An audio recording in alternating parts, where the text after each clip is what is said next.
এই যে দিন দুপুরে দুপুরবেলা তাকে এরকম খুন করে চলে যাবে।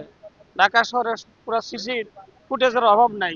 প্রতি মোড়ে মোড়ে প্রতি জায়গায় জায়গায় প্রশাসন চাইলেই তাকে গ্রেফতার করতে পারতো। এবং তার হত্যা হওয়ার সাথে সাথেই বা আহত হওয়ার সাথে সাথেই নিউজ বিভিন্ন জায়গায় চলে গেছে। যদি প্রশাসন চাইতো তাকে গ্রেফতার করতে, আমার মনে হয় তারা অনায়াসে পারতো এটা। সে তো ওরকম চেষ্টাও করতেছে না। একটা মানুষ, আমরা পাবলিক মানুষ, সাধারণ মানুষ, আমাদের কাছে তার সেই সুযোগ সুবিধা নাই। তাদের কাছে সব কিছু আছে।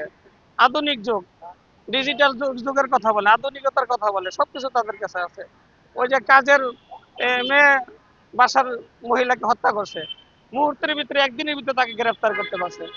আর তার এত কিছু, তার সবকিছু জানা আছে, তার পরে সে ধরতে পারে না। আবার একটাও শুনছি সে নাকি আগে এসেছিল, জেলে ছিল, তাকে মুক্ত করা হয়েছে।